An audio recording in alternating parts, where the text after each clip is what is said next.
Anchored in Tin Can Bay. I've been here a couple of days. I'm off today. Tom's going to pick me up off another boat and is going to take me in and just drive me to Woolworths, get a bit of diesel and this, that and the other. And these are my bags of rubbish. And the first place you see as you come into Tin Can is Tin Can Bay Sailing Club. Well, while I was waiting for Tom to pick me up, I'd like to get away at about 1 o'clock this afternoon, so I thought, well, I won't be needing the rubber dinghy again, so I'll put that back on the deck. And basically I'm ready just to turn the key when I get back to the boat and head out of here. 3 o'clock's low tide, so I'd like to go about 1 or before and catch the tide out of Tin Can Bay to the Sandy Straits. Here comes Tom to pick me up. Luckily he's got a fender on one side.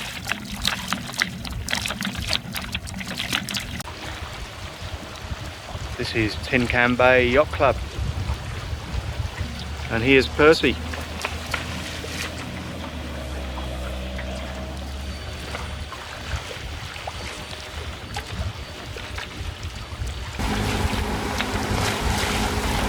Tom's boat is behind this thing right now, in the center of the screen, right over the other side, far by the mangroves, blue cover. That's Tom's boat over there. He bought that for about $7,000 and he spent about $8 on it. It's starting to look like something, but the trouble is when you buy a cheap boat and you spend $8 on it, that's cost you $15,000, and probably you could have bought a more up-together boat for the money if you would have just gone for $15,000 in the first place. Anyway, he needed one and that's what he got. He's got to live on it 2 years now. Coming round all these boats here, people are basically living on them. First place you come to is Carlo. I went down there with Tom. We went to Rainbow Beach and we stopped off at Carlo on the way home. Very nice down there. Had an ice cream and a nice kiosk. Not a bad place to go in your trailer sailors to there, and there's just about enough room with a keel up to float. There's a set of toilets fair way from the boat ramp, and there's a tap, but that's a fair way as well from the boat ramp. We're going on down with the tide down here. We're probably doing about 4.5 knots into the wind, and we're doing about 6.5 over the ground. Going to get down here today with the tide. That was the rush to get back on the boat and go out with the last of the ebb, which we're doing pretty well. Here, the old little flag I've got. Put a new one up, varnished the end. We'll just see how long this one lasts.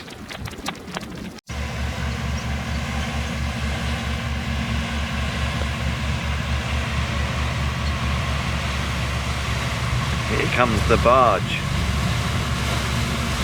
It's pretty narrow, this channel, and manta rays coming through.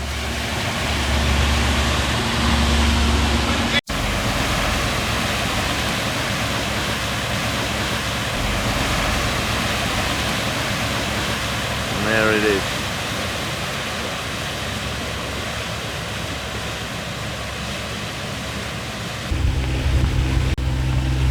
I've raised the anchor. It's now 8 o'clock in the morning and I'm heading out over the Wide Bay Bar. Being anchored behind this little sandbank here. I can see right over in the far distance there's another catamaran going out, and there's some fishermen here having a go at fishing.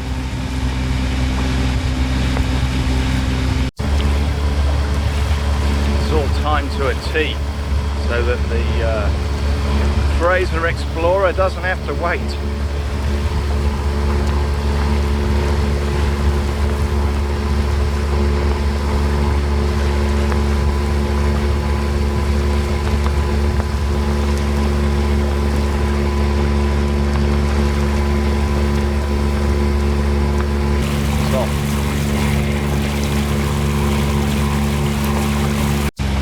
It's fairly calm today, and this is Inskip Point basically, where the bar goes out, and I'm hoping to go through the Tinny Bar crossing. I'm just going to look and assess it. Well, I've just gone through that. I couldn't film it, I had to concentrate.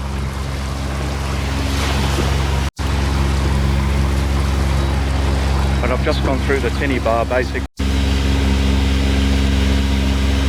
Got through there pretty well, heading towards Double Island Point now. I made it through the Tinny Bar, saved me about an hour and at least going out through the Wide Bay Bar. Looking ahead is Rainbow Beach, and smack on the nose is Double Island Point. That's where we're off to now.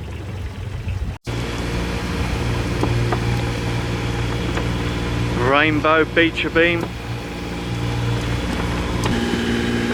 and up in front there is Double Island Point, where I'm going to go in that little lagoon, hopefully, if it's still there, and stay a few days and wait for the southeasterly blow to finish.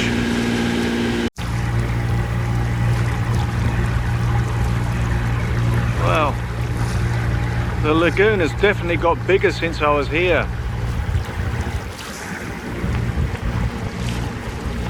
Anchoring at the entrance to the lagoon in 2.7 meters of water, and I'll see what we have at low tide. I'm going to hope to drive my boat up there on that sand there so I can scrub it.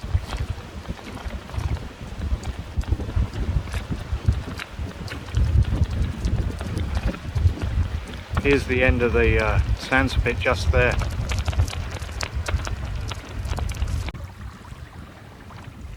There's quite a few boats in the bay now. When I came though, there was only 2 of us here. I've scrubbed it off, and I actually anti-fouled the rudder while I was here, because that was basically the only thing that needed doing. I've been in the lagoon I think about 4 days now, and it's been blowing consistently from the southeast at about 25 to 30 knots. So it's not been very good in here. You know, walking on the beach, you got blown by sand. It was like a big sand blow blowing over the beach. So anyway, I've looked at the weather forecast, and tomorrow is the day. So I'm going to set off probably at midnight tonight, or a little bit earlier, get round the corner and get sailing, so that I arrive at somewhere like off Caloundra at daybreak, so that I can see all the ships and make my way into Brisbane during the daylight. I set off last night at 10 o'clock from the lagoon at Double Island Point. I managed to sail to Noosa basically, and then the wind kind of died out, and I motored since then. It's now 7 o'clock in the morning, and I'm just going by Gonoring Shoals off Mooloolaba, which is 7.5 nautical miles off the shore, leading straight into the wind. I thought I might be able to sail, but I'm motor sailing towards Caloundra now.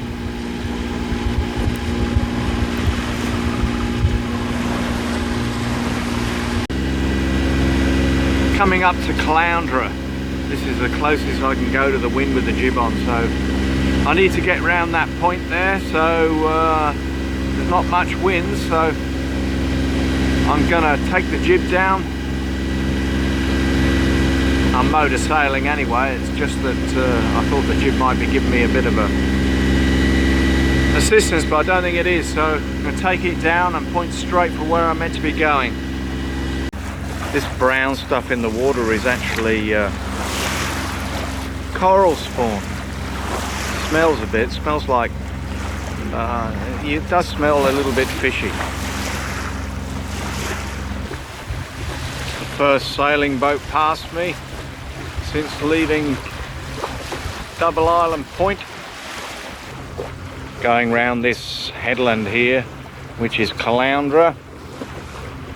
Then I have to go quite close in along the beach, along Bribie.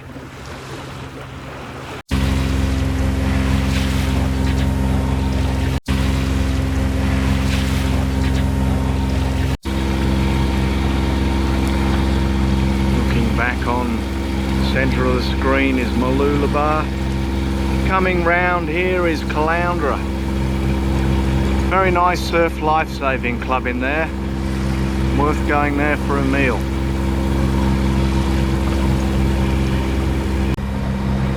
Coast of Bribie have been. And they are the Glasshouse Mountains, those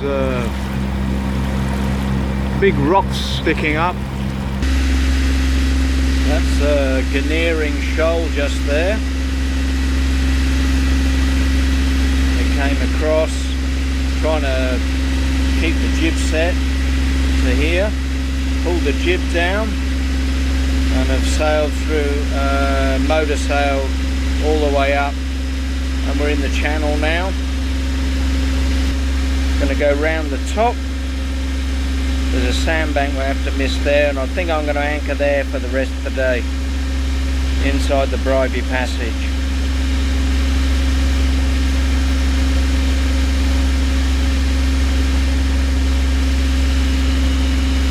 Got the tide with us for another just 2.5 hours.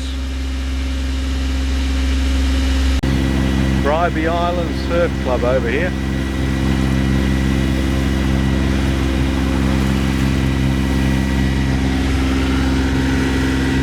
There's another one down there as well. Got plenty of tide with us here.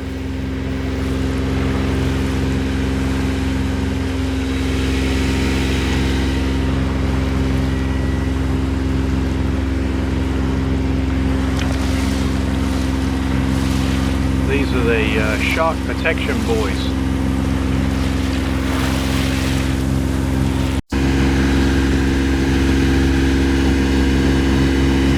Coming up to the Brisbane River, and there's quite a few boats racing out here.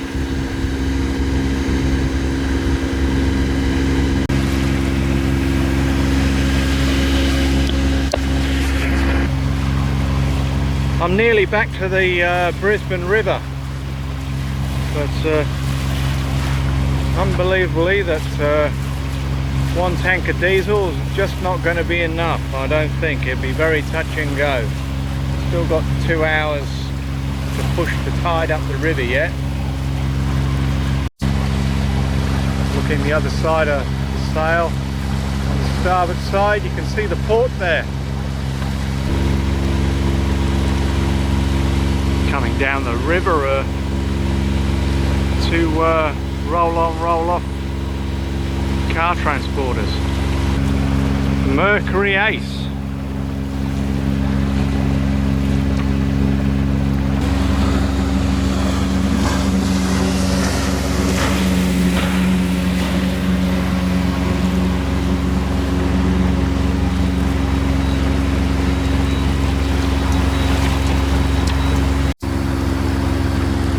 Speedboat going by to give you a bit of perspective.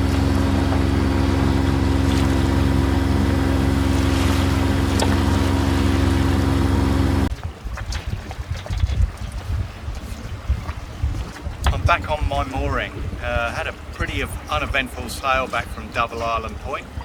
I arrived here at 6 o'clock in the evening. I rang my wife up. She came down and picked me up from the yacht club here. and I've got to take everything off it, all the cruising stuff, so anchors, spinnaker pole, you name it, it's all got to get off the boat so that it's back for cruising round the Moreton Bay. So we're going to go into the pontoon where the car is and start unloading it. Yeah, we're alongside the pontoon here, and I've got all the gear off the boat, and I'll just go through what I've taken off. Well, there's one sun cover, one auto helm, a few blankets, pillow, 20 litres of diesel I don't need any longer, a bag with I think it's got clothes in. I've got 2 bags of books here to go to Lifeline, a few fuel containers because I can't store them on the boat because they set me gas off, 3 autopilots there. As you can see, there's one that's kind of a darker green, that's the oldest, that still went till this time, I had to retire it. There's a brand new one there right in front, and then there's the ST2000 down the bottom. I've got a set of legs, 2 anchors here, one's a Bruce and one's a small Danforth, a spare pump, I don't know why that got put on board, my protein line, there's a blow up rubber dinghy there, an Aldi canoe, a spare bit of rope, a clothes, 1 anchor line there which is 14 mil, 60 meters long, just in case, 1 bicycle, and a set of drills, grinders and various things like that, just in case I've got to do some repairs. And now we've got to take them from the pontoon here up to my car, which is just up there. No, she's out.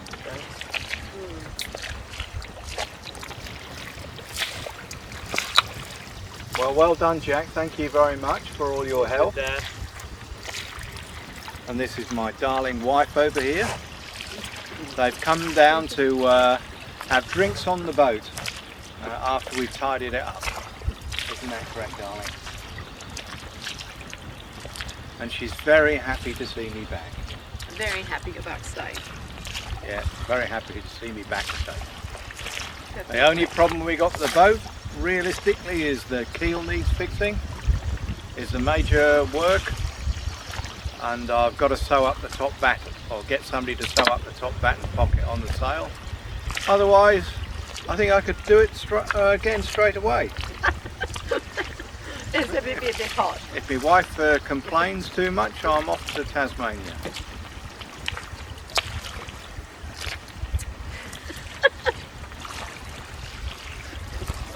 Aren't I, dear?